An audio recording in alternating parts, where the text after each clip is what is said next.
Hi everyone, this is May Park. Welcome to another Altenew video tutorial. Today I'm going to show you how to create a floral card using the stamped die cuts. I'll be also sharing some tips on how to add details to your card.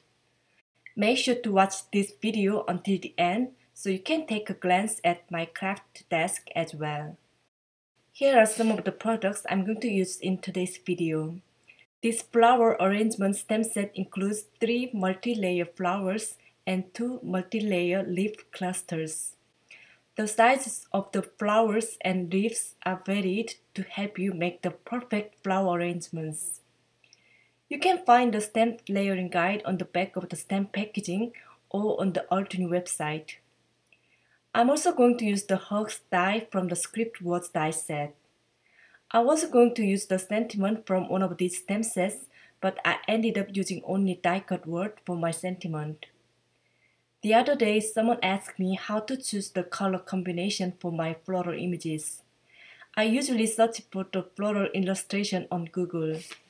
This time, I typed the floral arrangement illustration on black background into a search box. I really love this color combination, pink, purple, and a hint of gray. So I decided to use these ink colors from Altenew dye ink collection. Since my flower arrangement stamp set is brand new, I'm going to seize my clear stamps using an eraser to prevent from getting splotchy images. You can also use some clear embossing ink to prep stamps for getting clear stamped images.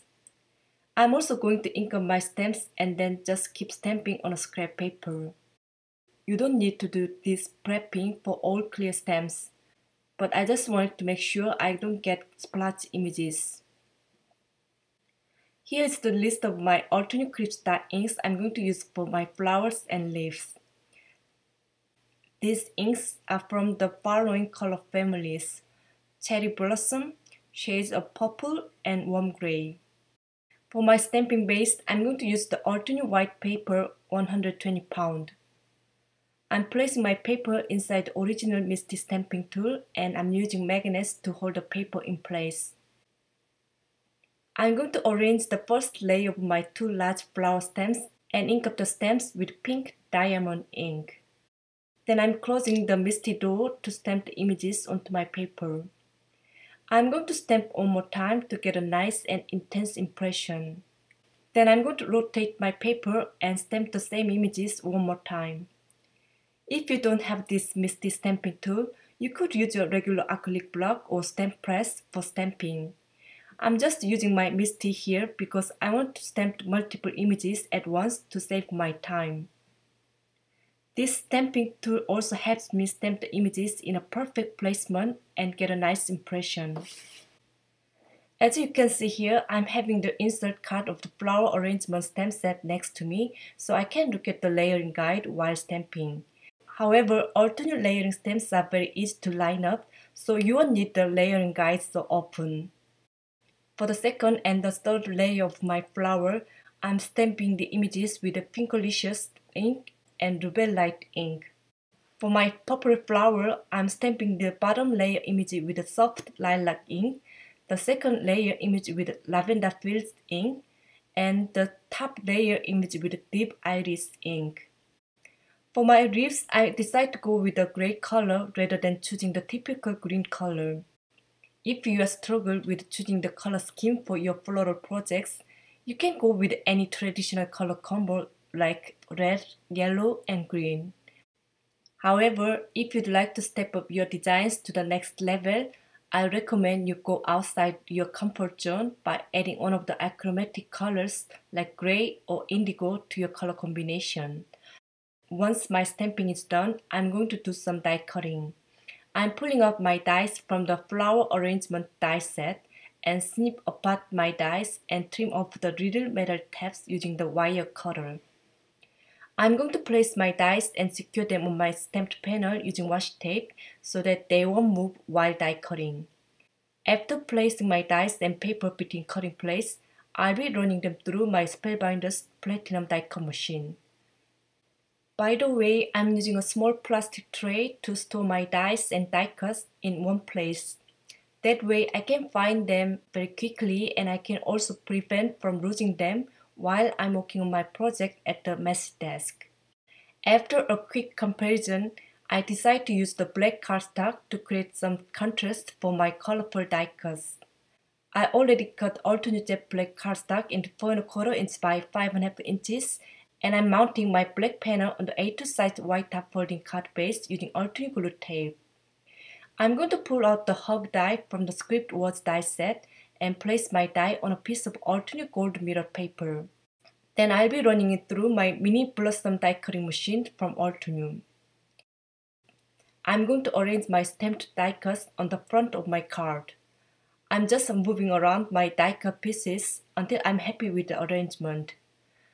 Then I'm going to use press and seal to pick up all of my die cuts at once, and I'll set it aside for a couple of minutes while I'm adding some dust to my entire card front using a white gel pen. As you probably know, I'm a big fan of adding dust to the background of my card. These little dust add such great details and interest to your card. If you haven't done so, I highly recommend you give it a try. Make sure to dry your paper before you move on to the next step, otherwise you'll ruin your white dust and make a mess on the background. I'm using my heat tool to speed up my drying time. Then I'm going to mount my die cut flowers and leaves on the card front using 3M foam tape. This press and seal helps me place lots of die cuts back into original spot. I learned this tip from Jennifer McGuire, and this is my first time trying press and seal, and I absolutely love using it. It saves me so much time. After mounting all of my die cut flowers and leaves, I'm going to die cut the script word hugs 5 times using the Altenew mini die cut machine. Then I'll be gluing 5 die cuts together to make them thick. To prevent from leaving any fingerprints or glue on the top layer of my die cut word, I'm using my tweezer and poker tool to press the die cut. I'm going to finish off my card by adding the die cut word using a glue pen to my card front. That's all for today. I hope you enjoyed this video and my card inspired you to create a card using color layering stamps. If you have any questions, please leave comments below and I will be happy to answer them for you. Before I go, I'm going to pull the camera back to show you how my craft desk looks like off the camera. I'm using my iPhone 8 and a very inexpensive clamp to film the video. Obviously, I'm a very messy crafter, as you can see here. I push everything aside to each side of my desk until I finish my project. I try to clean up my craft space at the end of a project, but not always. My creative brain works best in a messy space. Do you clean up your desk when your project is done? What does your desk or craft space look like at the moment? Please leave a comment below. I'd love to hear from you. If you like my video, please give it a thumbs up and subscribe to this YouTube channel. Thank you so much for watching. I'll see you next time with another video. Bye bye!